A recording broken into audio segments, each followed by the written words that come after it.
맨해튼의 경제 부흥을 뒷받침하는 또 다른 사건이 있었습니다. 당시 미국에는 채권과 주식을 사고 파는 증권시장이 형성돼 있었지만 일정한 거래소가 거의 없어 길가라든지 커피를 마시고 이런 곳에서 주로 거래가 이루어졌거든요. 그래서 공정한 거래는커녕 투기가 일어난 일 또한 매우 잦았습니다. 결국 1792년 무분별하게 이루어지는 불공정 거래를 참다 못한 증권 브로커 24명이 월스트리트 길가의 수백 년 된 나무 아래에서 공정한 거래를 위한 합의를 체결하게 됩니다. 그 뒤 이 합의를 바탕으로 맨해튼에 증권 거래소를 세우게 되었죠. 이게 바로 당시 월스트리트 40번지 건물 2층에 세워진 현재 뉴욕 증권거래소의 전신 뉴욕 증권거래위원회였습니다. 교수님, 그럼 우리나라가 조선시대일 때 맨하튼에는 증권거래소가 생긴 거네요? 와, 진짜 이렇게 그렇게 얘기하니까 확 이상해지네. 밭 깔고 있을 때. 예, 그죠. 교수님, 그럼 이제 증권 거래소를 통해서 뭔가 이런 거래들이 좀 안정적으로 잡혀가는 건가요? 그렇죠. 뉴욕 증권거래소 설립으로 안정적인 거래가 가능해지면서 마침내 맨해튼에도 체계적인 증권시장이 형성되었습니다. 당시 뉴욕 증권거래소에서는 어떻게 거래가 이루어졌어요? 이 당시 뉴욕 증권거래소에서는 하루에 2번 거래가 이루어졌는데요. 이 의장과 의장 비서가 이 경매를 주관을 했고요. 근데 여기에서 거래를 하려면 회원이 돼야 되는데 신입 회원이 되려면 최소 1년 동안 이 증권 브로커를 했어야 되고요. 그리고 브로커들 간에 담합을 해서 이 주식 가격을 뭔가 조작하는 거 이런 것들도 금지해 버렸습니다. 이렇게 자산이 활발하게 움직이는 토대가 된 맨해튼은 비로소 경제 도시로 도약할 수 있는 기반이 갖춰졌던 것입니다. 이렇게 하루가 다르게 발전하면서 맨해튼은 체계적인 도시 계획까지 착수했습니다. 어떤 계획이었는지 우리가 그림을 통해서 한번 보도록 하겠습니다. 네. 아우, 복잡스러워라. 어떤 계획을 세운 것 같아요? 확장. 개간? 개간. 간척? 예, 그렇죠. 맨해튼 땅을 마치 자로 잰 듯 촘촘하게 격자로 나눈 모습이 보이시죠? 예. 1811년 맨해튼은 새로운 도시 계획으로 이처럼 거리에 가로와 세로줄을 긋고 구획을 나눴던 것입니다. 그리고 가로를 연결하는 길을 스트리트, 그리고 세로를 연결하는 길을 보통 에비뉴 이렇게 칭했던 것이죠. 그래서 맨해튼에는 이처럼 총 220여 개의 스트리트와 12개의 에비뉴가 생기면서 도시를 정비하게 됩니다. 이걸 가리켜서 격자무늬를 뜻하는 그리드 도로망이라고 합니다. 나수재 기자님, 저 그리드 도로망 때문에 맨하튼에서는 길 찾기가 좀 쉬운가요? 네, 맞아요. 말씀하신 대로 이 세로로 된 길이 에비뉴고 가로로 된 길이 스트리트 이렇게 돼 있는데요. 근데 에비뉴는 오른쪽에서 왼쪽으로 갈수록 숫자가 커지고요. 스트리트는 아래에서 위로 갈수록 숫자가 커져요. 그래서 예를 들어서 우리 5번 에비뉴에 23번 스트릿에서 만나 이렇게 하면 왼쪽에서부터 대략 5번 그리고 밑에서 한 23번째 이 교차점에서 만나자는 거네. 이렇게 이해를 할 수 있는 거죠. 내가 그래서 드론이어야겠네요. 잘 걸어가야죠.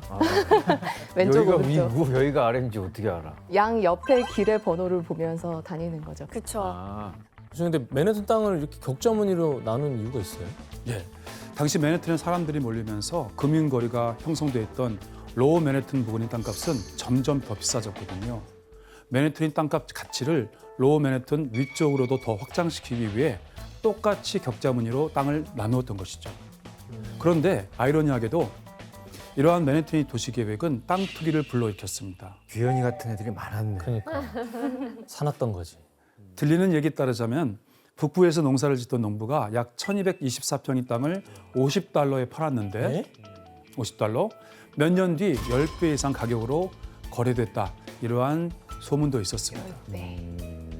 그러던 중 맨해튼이 세계 경제 중심지로 발돋움하게 되는 사건이 일어나게 됩니다.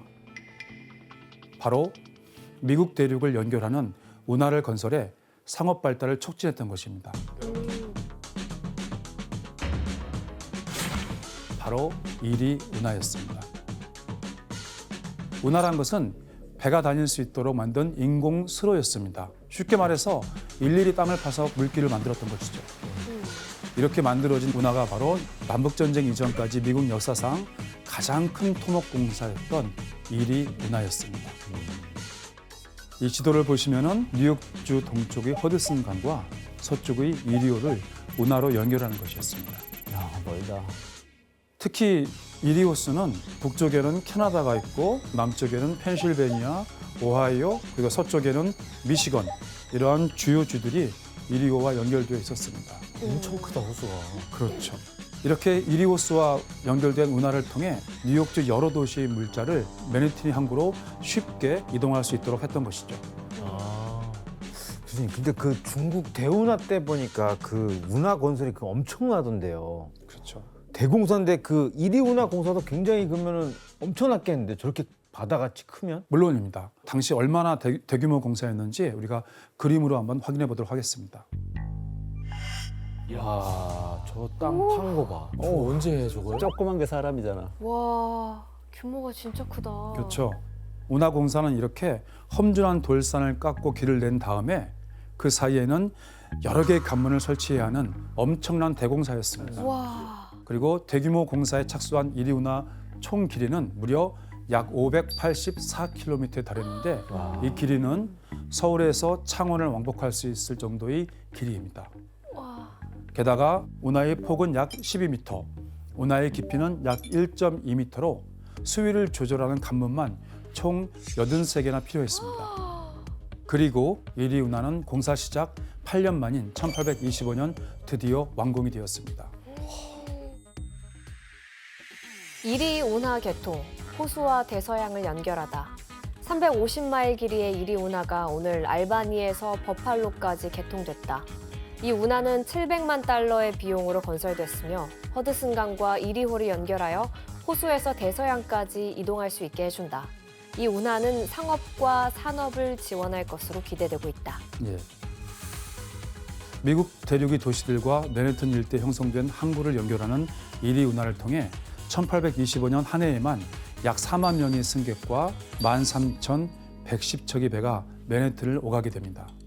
게다가 이리 운하로 인해 운송비가 약 20분의 1 수준으로 낮아지자 미국이 중서부 지역에서 수확하는 곡물들이 맨해튼에 몰려들어 유럽으로 수출되었죠. 미국 중부의 상품을 수출하려면 이제 맨해튼은 꼭 거쳐야 하는 곳이 되었던 것입니다. 거기는 물건도 많이 나를 수 있었겠네요. 좋은 사업이었네. 네. 완전 대박. 저걸로 이제 맨하튼이 대박 나겠는데요? 예, 결국 1800년 미국 내에서 해외 무역량의 9%만 차지했던 맨해튼은 1860년 해외 무역량의 약 62%를 처리하는 와, 항구 도시로 우뚝 서게 되었습니다.